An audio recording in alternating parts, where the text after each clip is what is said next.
할렐루야. 오늘 봉독한 말씀을 근거로 하여서 뜻밖의 은혜라는 제목으로 함께 은혜를 나누도록 하겠습니다. 오늘 본문 말씀을 보게 되어지면 뜻밖의 의외에 두 가지 사건이 기록되어 있습니다. 첫 번째 의외는 무엇인가 하면 이방인들도 성령을 받았다라는 것이에요. 예루살렘 교회의 할례자들은 이 이방인들에게 복음을 전한 베드로를 비난합니다. 그러나 그 베드로를 보내신 이가 성령이세요. 그리고 그들에게 임하신 이가 성령이셨습니다. 두 번째 의미는 무엇인가 하면 이방 땅이었던 안디옥에서 제자들이 그리스도인이라 칭호를 받게 되었다라는 것이에요. 여러분, 그리스도인이라는 뜻이 무엇입니까? 그리스도를 믿는 사람이에요. 또는 그리스도의 사람이다라는 것이죠. 따라서 예수님께서 활동하셨던 유대 땅, 거기서 그리스도인이라 칭함을 받는 것이 마땅한 것이죠. 자연스러운 것이에요. 그런데 오늘 본문 말씀 보게 되어지면 그리스도인이다라고 칭호를 받게 되어진 것이 이방 땅이었던 안디옥이었음을 이야기하고 있어요. 여기서 성령이 우리에게 말씀하시는 것이 무엇일까요? 하나님의 일하심은 인간의 상식을 뛰어넘는다는 것을 이야기하고 있어요. 그로 인해 우리는 당황하기도 하고 때로는 우리의 상식을 뛰어넘으니까 하나님의 일이라고 말하기도 꺼려할 때가 있을 때가 있습니다. 그러나 오늘 이 시간 가운데에 주님께서 우리 가운데에 함께 하심으로 우리가 알 수 있는 바는 성경은 하나님의 은혜가 우리에게 얼마나 뜻밖의 일인가를 이야기하고 있는 것입니다. 따라서 하나님께서는 우리에게 말씀하시는 것이 있어요. 너의 생각과 너의 시각을 멈추라는 거예요. 그리고 하나님의 생각과 하나님의 시각을 가지라고 우리에게 요청하고 있는 것입니다. 따라서 오늘 이 시간 가운데 예배하고 있는 모든 심령 가운데에 내 생각과 내 시각이 아니에요. 하나님의 생각과 하나님의 시각으로 나아감으로 말미암아 믿음으로 승리하는 저와 여러분이 되기를 주 예수 이름으로 축원드립니다. 그렇다고 하면 이 뜻밖의 은혜를 통하여서 오늘 우리에게 주시고자 하시는 말씀은 무엇인가? 첫 번째로 하나님의 은혜에는 한 사람도 예외가 없다는 거예요. 복음서를 보게 되어지면 등장하는 인물들 가운데에 그 당시의 사람들은 모두 예외되는 사람들이었음을 알 수가 있어요. 38년 된 병자가 나와요. 예외된 사람이. 6번째 남편과 살고 있는 여인, 예외된 사람이. 또한 세리장이었던 삭개오, 마찬가지 예외된 사람이었습니다. 또한 혈류병 걸린 여인, 마찬가지 여인이었어요. 그 당시 사회 가운데서 아무도 관심을 두지 아니한 예외된 사람들이었음을 우리는 알 수 있어요. 근데 그들에게 예수님께서 가셨고 가르쳤고 그들을 회복시켜 주셨다라고 이야기하고 있어요. 여러분, 이것은 너무나 뜻밖의 일이죠. 그 당시에도 뜻밖의 일이지만 오늘날 우리의 삶 가운데도 뜻밖의 일인 것입니다. 오늘 본문의 예루살렘 교회도 하나님의 은혜를 다 이해하지 못해요. 베드로가 이방인의 집에 가고 그들과 교제한 사실에 대하여서 이해하지 못합니다. 그러나 하나님의 은혜는 동일하게 이 이방인 고넬료의 집에도 임하게 됩니다. 사도행전 11장 16절부터 17절에 이렇게 말합니다. 내가 주의 말씀에 요한은 물로 세례를 베풀었으나 너희는 성령으로 침례를 받으리라 하신 것이 생각나노라. 그런즉 하나님이 우리가 주 예수 그리스도를 믿을 때에 주신 것과 같은 선물을 그들에게도 주셨으니 내가 누구이기에 하나님을 능히 맡겠느냐 하더라. 베드로는 자기의 상식을 고집하지 않아요. 자기가 알고 있는 것들이 있잖아요. 근데 베드로는 자기의 상식을 고집하지 아니하고 그들에게 복음을 전해요. 이방인 고넬료에게 복음을 전합니다. 그러자 뜻밖의 은혜를 경험한 거예요. 자기의 상식을 고집하지 아니하고 행했는데 거기에 하나님이 행하신 것입니다. 하나님의 은혜에는 제한이 없어요. 어느 사람, 어느 민족, 어떤 죄인이든지 간에 하나님께서 함께 하시면 그 삶 가운데에 예외된 사람이 없다라는 거예요.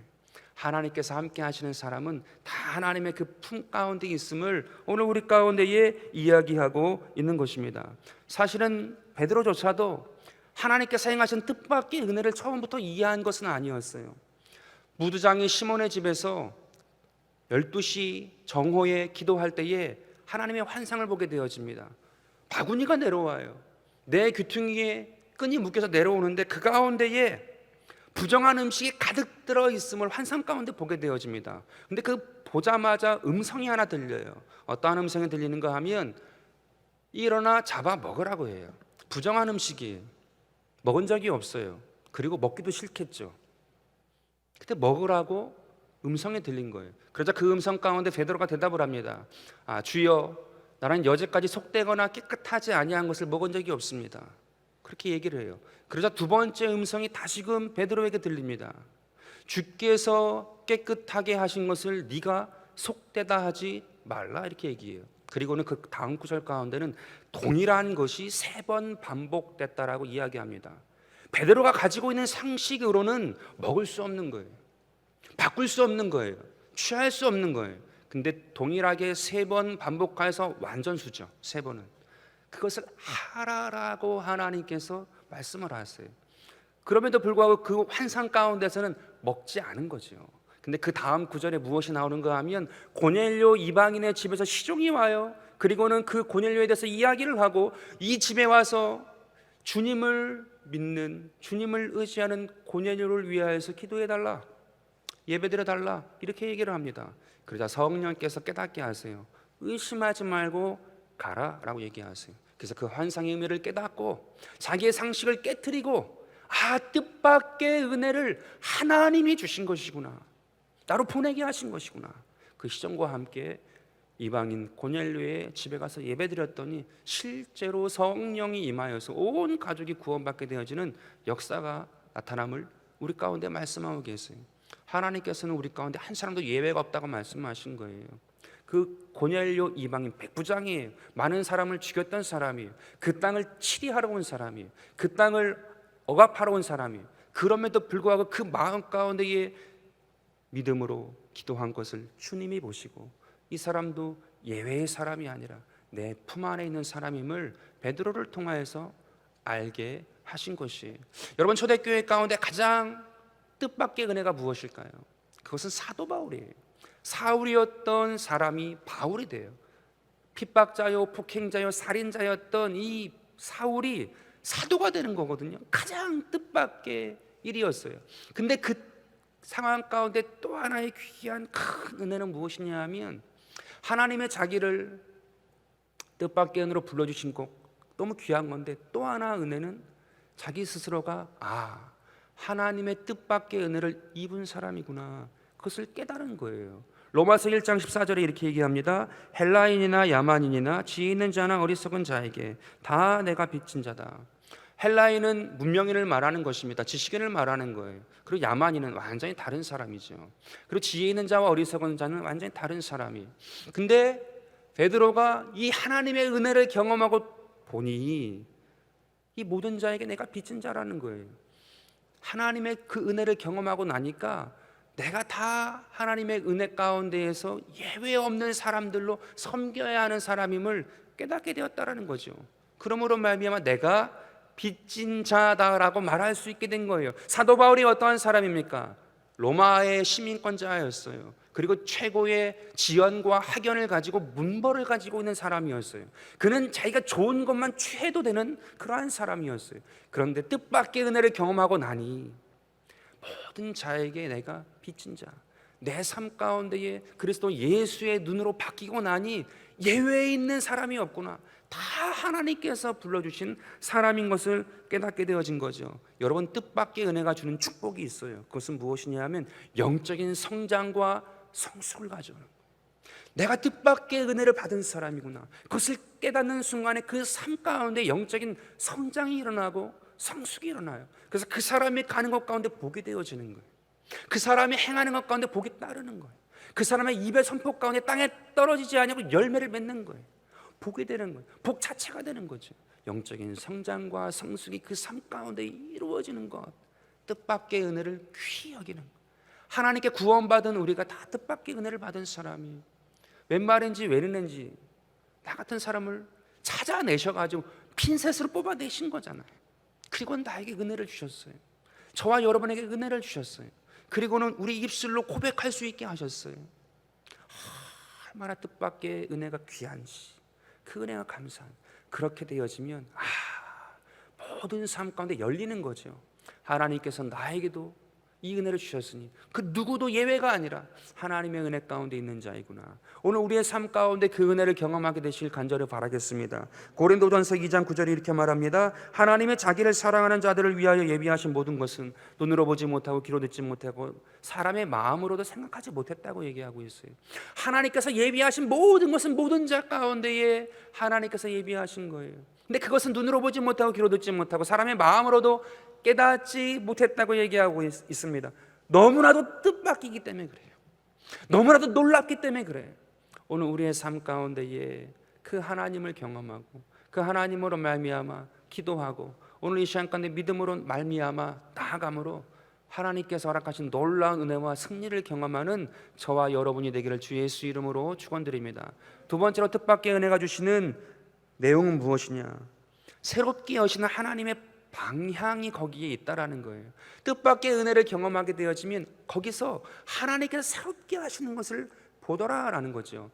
오늘 본문 말씀입니다. 사도행전 11장 하반절에 보게 되어지면 이 바나바 사역을 굉장히 성공적으로 안디옥에서 했음을 기록하고 있습니다.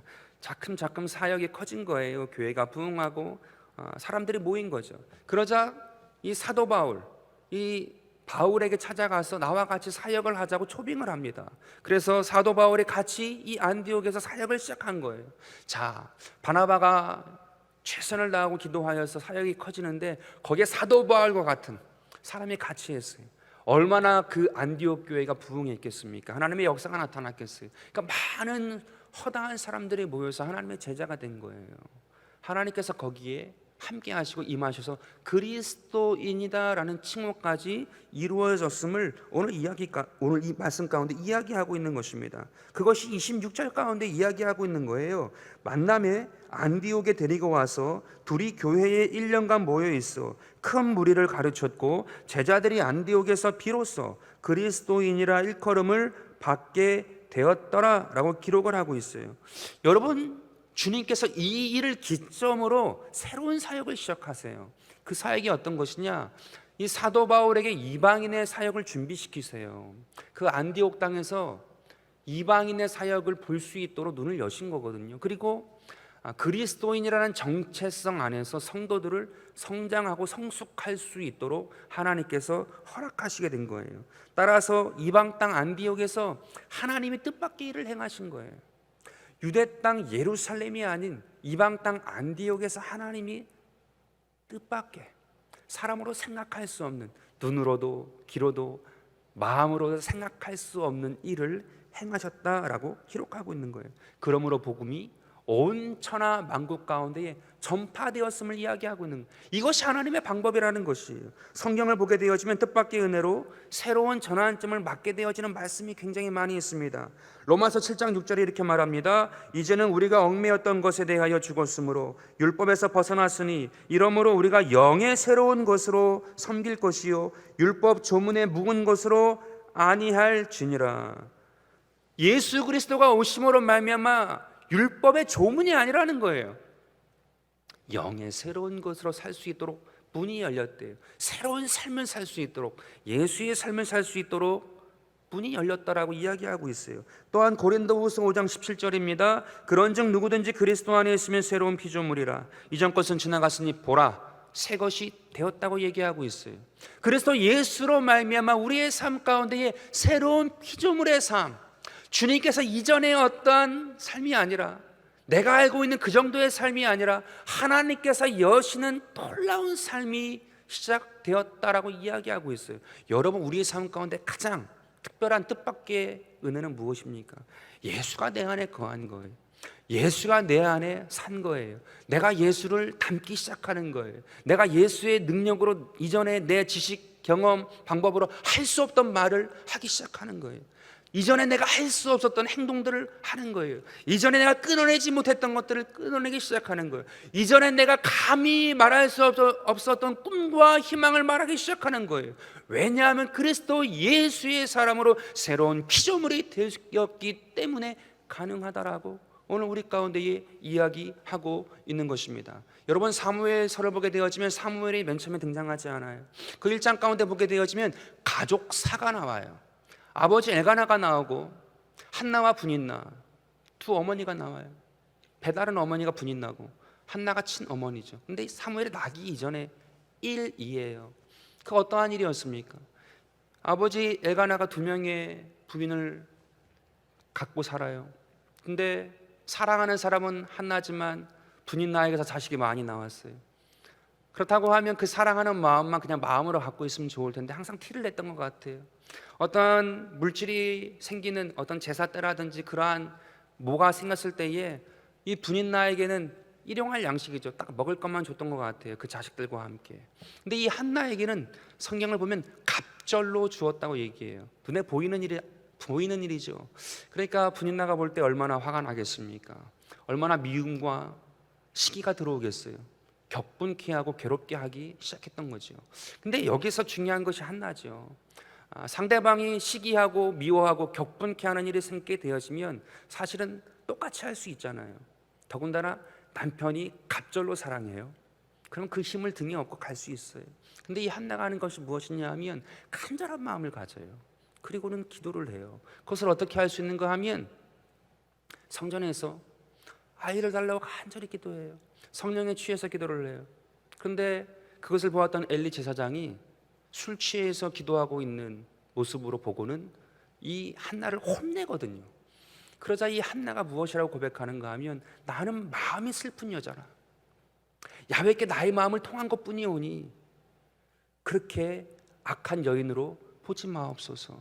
그렇게 얘기를 해요. 나는 마음이 슬프고 내 마음을 하나님께 토한 것밖에 없다라고 이야기를 해요. 여러분 여기서 미움과 시기가 가득하고 격분된 마음이 가득했다라고 하면 주의 종 엘리가 기도하는 모습도 이해하지 못하고 그렇게 말했을 때에 화가 났을 거예요. 그 엘리에게 주의 종이 되어서 기도하는 것도 이해하지 못하느냐? 내가 이렇게 간절한 마음으로 하나님께 부르짖을 때에 함께 기도는 못해줄 만정 그게 취한 줄로 아냐? 주의 종이 맞는가? 격분했을 거예요. 근데 그렇지 아니하고 슬픈 여인이다. 마음이 슬프다. 그리고 하나님께 토할 뿐이다. 기도할 뿐이다라고 얘기해요. 그래서 엘리가 무엇이라고 축복합니까? 네 기도하는 것이 허락받기를 원한다라고 축복을 해요. 자, 뜻밖의 은혜예요. 태문이 열려 사무엘에 나와요. 이 한나의 간절한 기도, 한나의 간절함이 가져온 축복이 있어요. 무엇이냐 하면 뜻밖의 은혜를 가져왔고 또한 그 은혜로 말미암아 하나님께서 여시는 새로운 방향이 되어져요. 이 간절한 기도가 사무엘은 뜻밖의 축복이 되어 있고 그 사무엘을 통하여서 하나님께서 새롭게 하시는 길이 열리게 되어져요. 여러분 사무엘은 이스라엘의 나라의 기초를 다진 사람이에요. 열왕기 상하는 그 왕들의 이야기, 왕국의 이야기 나오지만 이 사무엘 상하는 그 기초를 닦는 보이지 아니하는 그 밑바닥을 이야기하는 거거든요. 사울과 다윗 가운데에 사무엘을 통하여서 행한 그 밑바닥에 보이지 아니하는 일, 민족의 국가의 기초를 닦는 일, 이것을 사무엘 상하 가운데 이야기를 하고 있어요. 하나님께서 새롭게 여시는 방향이 그것을 사무엘을 통해서 이루시는데 한나의 간절함이었어요. 한나의 그 기도였어요. 그러므로 말미암아 하나님의 뜻을 이루셨다라는 거예요. 오늘 우리의 삶 가운데도 마찬가지. 똑같이 우리 삶 가운데 할 수 있어요. 똑같이 우리 삶 가운데 그것이 나오면 그것으로 반응할 수 있어요. 그런데 한나와 같이 나아가게 되어지면 하나님의 새로운 것을 경험해요. 하나님의 놀라운 것을 경험해요. 하나님께서 하시는 것을 경험하게 된다고 오늘 우리 가운데에 이야기하고 있는 것입니다. 여러분 지금 우리가 코로나 시기를 지나가고 있어요. 치료자와 백신을 위해서 기도하고 있지 않습니까? 믿는 자를 통해서 반드시 하나님께 속히 허락하여 주실 것입니다. 하나님이 도우셔야 돼요. 하나님이 도우셔야 돼요. 왜냐하면 이 백신과 치료제의 시초가 되어지는 게 페니실린이라는 거예요. 그것을 발견했던 알렉산더 플레밍이라는 사람이 있습니다. 그가 그것을 발견함으로 말미암아 이 백신, 이 치료제, 이 미생물을 통하여서 몸 가운데 치료할 수 있는 계기가 되었거든요. 근데 이것이 어떻게 그렇게 되었는가 하면 이 알렉산더 플레밍이라는 사람이 1차 대전을 참전한 군의관이었어요. 수많은 사람들이 군인들이 총과 칼 그리고 포탄에 맞아가지고 파편에 맞아가지고 몸이 썩어 들어가죠. 몸이 막 상처가 많이 나죠. 그래서 군의관에게 옵니다. 그럼 군의관이 할 수 있는 것은 그 당시 소독제를 왕창 부은 다음에 닦아줬대요. 근데 소독제는 세균을 죽이죠. 안 좋은 세균을 죽여요. 그런데 몸속에 있는 좋은 세균, 백혈구 같은 것도 다 죽여버리더라는 거예요. 그래서 소독제를 쓰면은 몸이 회복되는 것이 아니라 자꾸 괴사가 되더라는 거예요. 오히려 더 죽어가더라는 거예요. 결과적으로는 다리를 잘라내고 팔을 잘라낸 그러한 일밖에는 할 수 없더라는 거예요. 그러니까 군의관으로서 치료하는 것이 아니라 결과적으로 할 수 있는 것은 잘라내는 것이었대요. 굉장히 자괴감을 느끼고 자기 일에 대하여서 보람을 느끼지 못하고 1차 대전을 끝내고 돌아왔다고 합니다. 근데 의사니까 어떻게 하면 몸에 있는 좋은 미생물을 잘 활성화시켜 가지고 건강하게 할 수 있을까, 그 연구를 계속했대요. 그래서 세균들을 이렇게 배양하고 어떻게 하면 될 것인가 연구를 하는데, 어느 날인가 이 세균을 배양하는 접시에 뚜껑을 닫지 아니하고 휴가를 가버렸대요. 그러니까 휴가 간다는 즐거운 마음 가운데 뒷정리를 잘 못한 거죠. 어떻게 보면 실수입니다, 실수. 근데 그가 연구했던 그 아래층에 다른 목적을 가지고 연구하는 연구가 있었는데 거기는 푸른 곰팡이를 연구하고 있었대요. 근데 휴가 갔다 오는 그 기간 동안에 아래층에 있던 그 푸른 곰팡이의 포자가 공기 중에, 사람이 옮긴 게 아니라 공기 중에 떠가지고 위층으로 올라와서 이 플래밍의 배양 접시에 안착을 한 거예요. 그리고 이 휴가를 갔다 와서 보니까 그 나쁜 세균이 푸른 곰팡이가 생긴 그 주변에는 깨끗하게 없더라는 거예요. 다 죽어 있더라는 거예요. 그래서 그때 그것을 보고는 이 푸른 곰팡이를 통하여서 치료제가 될 수 있겠구나, 백신이 될 수 있겠구나 알고는 푸른 곰팡이를 계속 사람의 몸에 주입해도 문제가 되지 않을 만큼 희석시켰대요. 800배 이상 희석을 시키고 상용화할 수 있도록 계속해서 연구를 했다라고 합니다. 그것이 페니실린이 되어서 수많은 사람을 살려요. 우연이죠. 뜻밖의 일이에요. 사람이 한 게 아니고, 사람의 생각으로 한 게 아니고, 사람이 알아서 한 게 아니에요. 실수였음에도 불구하고 그 일이 되었고, 그로 인해서 사람들이 살 수 있는, 백신을 만들 수 있는 시발점이 되었다고 기록을 하고 있어요. 여러분, 우리의 삶 가운데 하나님의 은혜가 그래요. 때로는 우리가 알고 있다고 하고, 때로는 우리가 다 아는 것 같아도 그 안 풀리는 그 마지막 고비 가운데 하나님이 계셔요. 하나님께서 그 가운데 은혜를 부어주셔야지 거기에 하나님께서 행하시는 새로운 놀라운 것을 경험하고 믿음으로 함께 나아가게 되는 거예요. 여러분, 이 뜻밖의 은혜를 경험하게 되어지면 그 삶 가운데에 진정한 기쁨을 경험해요. 두려움을 물리치고 염려를 물리치고 현재의 근심을 이기고 나갈 수 있는 사람이 되어져요. 왜냐하면 하나님이, 나는 다 알지 못하지만 주님이 함께 하셔서 이기게 하신다. 그걸 믿을 수 있거든요. 그것을 알 수 있거든요. 오늘 우리의 삶 가운데 그 주님으로 말미암아 승리하는 저와 여러분이 되길 간절히 바라겠습니다. 그 가운데는 기도가 필요한 거예요. 데살로니가전서 5장 17절에 이렇게 말합니다. 쉬지 말고 기도하래요.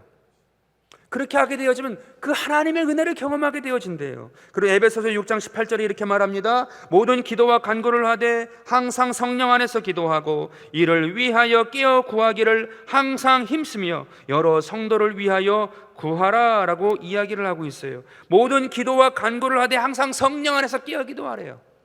무시로 기도하래요.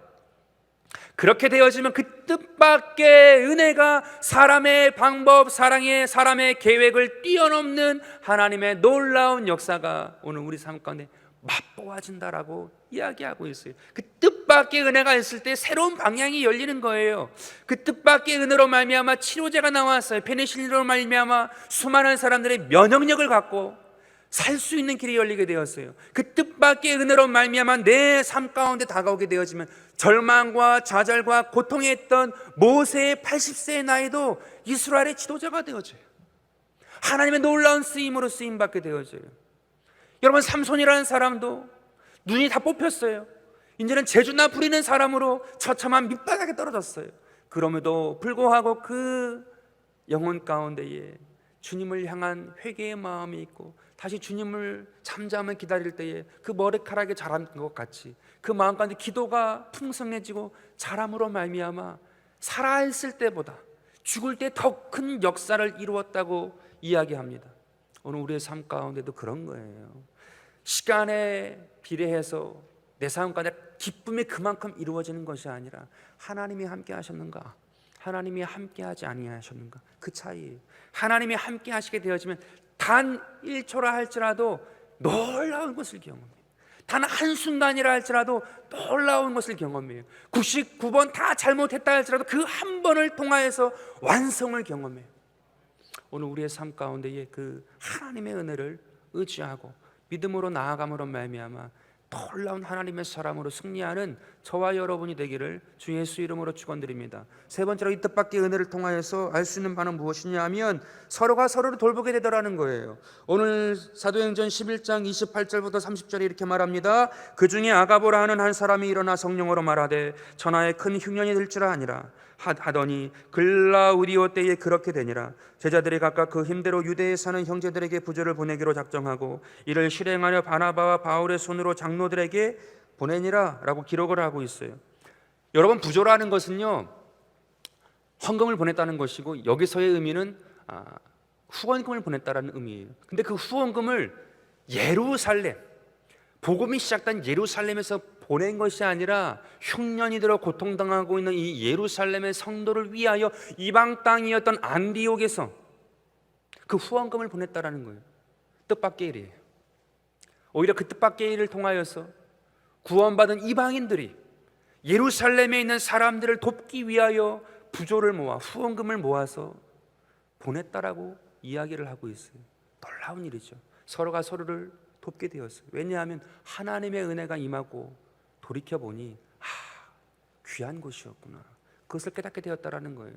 우리 장로님 기도 가운데 태풍 이야기하셨는데 태풍이 오게 되면 고통을 당해요. 많은 것들을 준비해야 되고 창문도 깨지지 않도록 해야 하고 또 이제 작물을 키우시는 분들은 또 그 작물에 대한 대비를 해야 돼요. 그러나 반대로 태풍이 오기 때문에 사람이 해결할 수 없는 것이 해결이 돼요. 녹조가 해결되고 바꿀 수 없는 바닷물이 바뀌게 되어지고 기류가 바뀌어요. 그래서 새롭게 깨끗하게 바꾸어지는 것을 사람의 힘으로 할 수 없는 것을 경험하게 되어져요. 놀라운 일이죠. 새옹지마라고 하잖아요. 복이 화가 되지만 화가 또한 복이 된다라고 얘기해요. 여러분, 우리의 삶 가운데 지금 코로나를 지나가고 있어요. 다 절망을 얘기합니다. 좌절을 얘기하고 낙심을 얘기해요. 그렇지만 반드시 하나님께 기도하고 나아가는 삶 가운데는 복이 예비되어 있어요. 복이 준비되어 있어요. 반드시 하나님께서 그렇게 하실 것입니다. 오히려 하나님께서 그 가운데에 내가 살아있어, 내가 함께 그것을 반드시 보이는 것이 있어요. 그 절망 가운데 오늘 그 주님을 바라보고 기도하는 것입니다. 그것을 붙잡고 기도하는 거예요. 그러므로 말미암아 오늘 우리의 삶 가운데에 지금 너무나도 힘들죠, 어렵죠, 또 많은 것들의 소문이 좋지 않습니다. 그럼에도 불구하고 포기하지 않고 기도하는 그 한 사람을 통하여서 하나님께서 복으로 바꾸시는 역사가, 하나님께서 은혜로 바꾸시는 역사가 우리 가운데에 이루어질 줄 믿습니다. 오늘 그 주님을 의지하고 기도함으로 말미암아 하늘문을 열고 오늘 우리의 삶 가운데에 하늘의 신령한 복, 땅의 기름진 복을 누리는 저와 여러분이 되기를 주 예수 이름으로 축원드립니다. 기도하시겠습니다.